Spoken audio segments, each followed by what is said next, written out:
This week on the Austin Healey channel, I replaced the cracked windscreen, find an oil leak, and do a lot of detailing.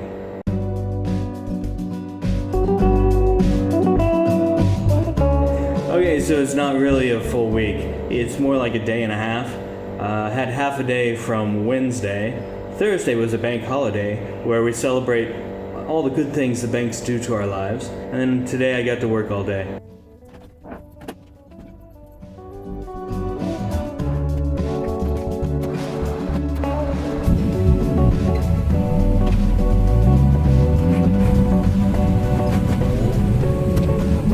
It's time to switch gears, but before we go to season 2, there's a few things I need to do on season 1.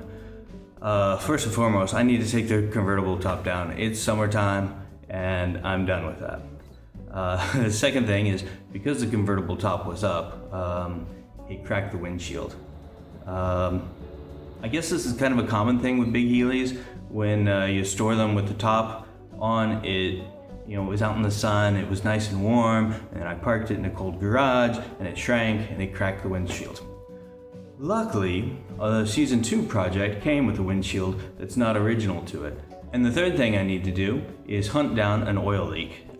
Driving it to the car show and back, it showed me there's a leak somewhere, and when it runs on the highway, it sloshes oil all over the engine compartment.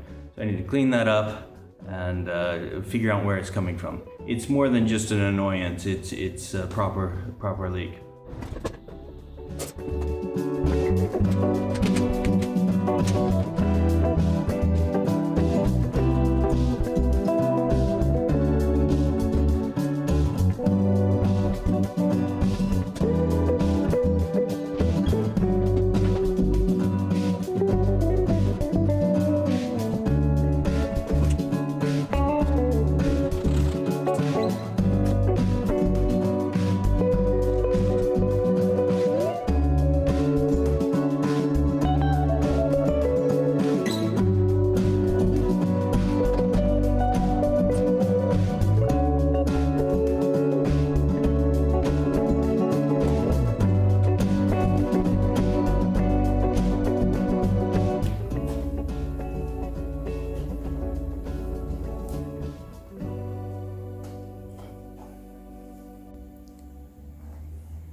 So the donor has a New York State inspection sticker on it from 1972, the year I was born, December 72.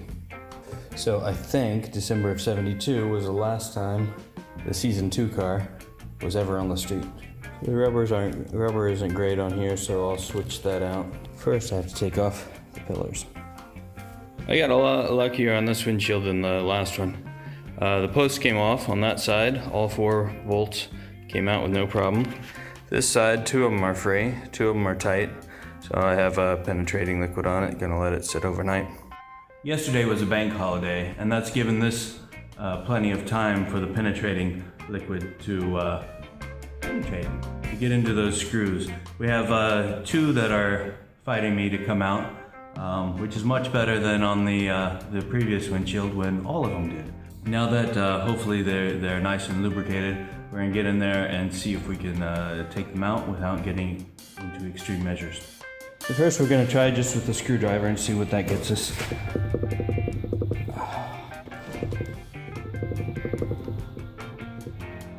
No, it's just torquing.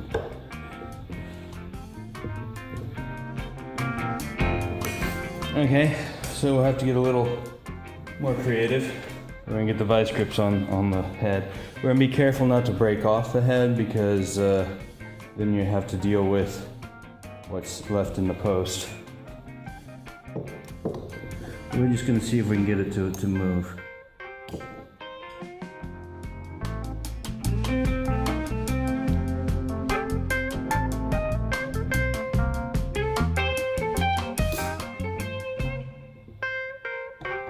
Nope, doesn't look like it. So, plan 3. So what's going on here is, this is aluminum, and the frame is chrome steel, and these are galvanized steel. So you have all sorts of different metals, so they end up corroding. we're going to take the torch and very carefully heat up the aluminum. The aluminum will transfer the heat very quickly and expand, and hopefully that will release the threads on the bolt. Try not to get it on the glass, that's the important part.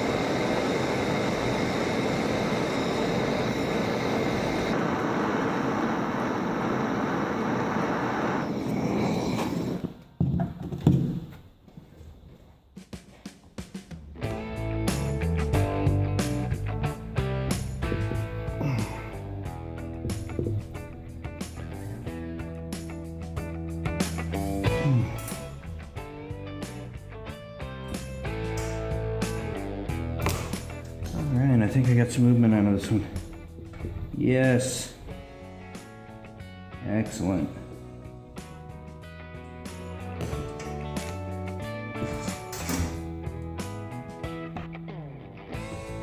Broke the head. That sucks. But on the good side, the head's off. Now I can take this off. And I just have one to drill out.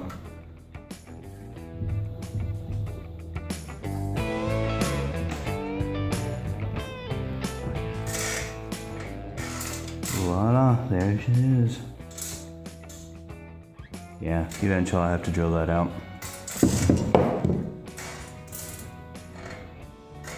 Next, I'm going to take the bottom rubber off of this one and the bottom rubber off of this one and swap them. Well, put the new one on. The easiest way I've found to take this old rubber off is first to cut it.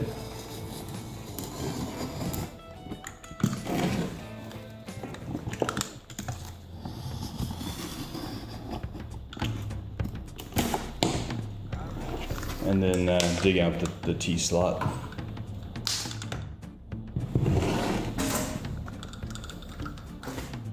To do that, we'll make a couple cuts. We'll go in from the side here, kind of at a 45-degree angle, and cut all the way across.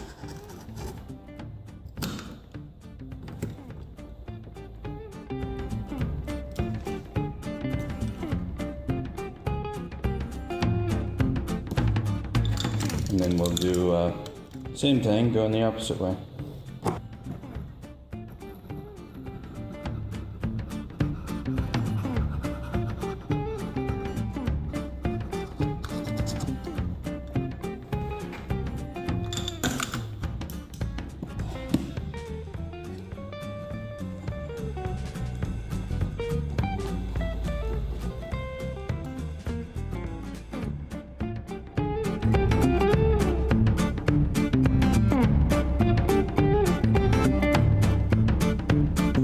Normally I would try to keep as much history on the car as possible. If this windshield was going back on the original car, I would try to keep this sticker on, even though technically, like in the States, you can't have old inspection stickers, but because it's a whole different system, I probably could get away with keeping that inspection sticker on there.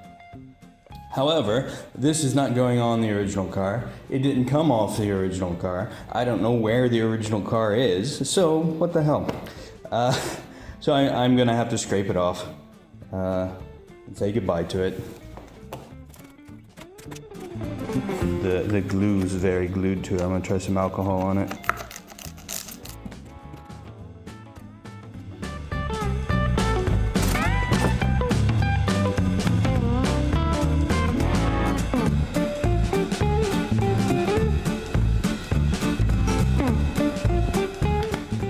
Yeah, I'm just gonna give it a quick clean.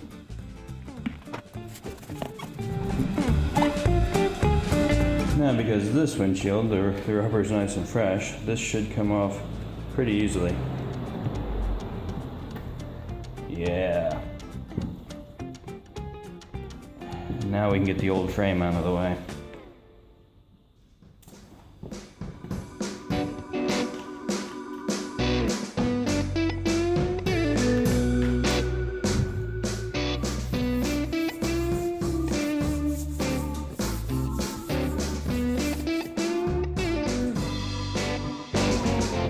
I know it's gonna need cleaned again once I get it put in place, but this makes it nicer to handle. You've seen me do this before. Yeah. This has a T-slot in it, right there. Focus. That runs down in this channel. Up here. And the easiest way to get it in there is start on one side and work it over using soapy water.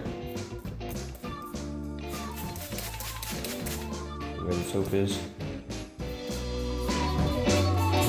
Soapy water acts as a lubricant. Helps push stuff over.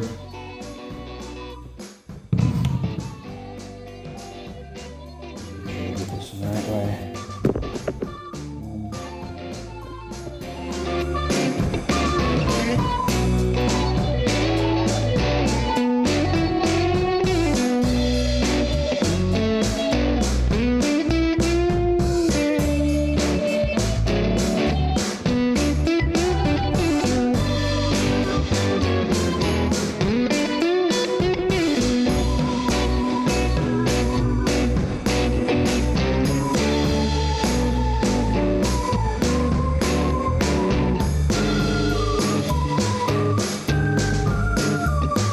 Having the new glass installed really does make a difference. It doesn't have that ugly brown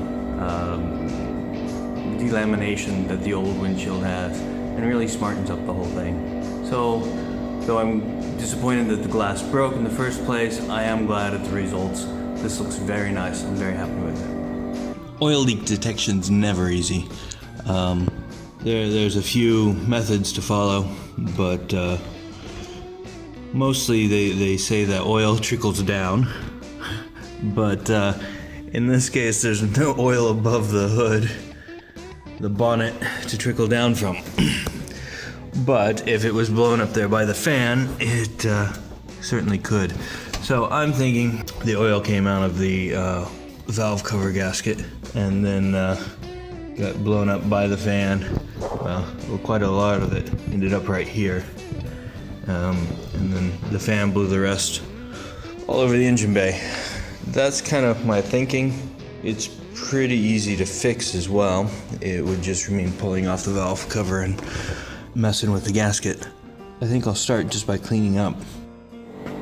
I've pulled the valve cover off, thinking that's probably the most likely culprit, and the gasket wasn't on right. It's gotten all sort of out of whack. It was pushed in like that.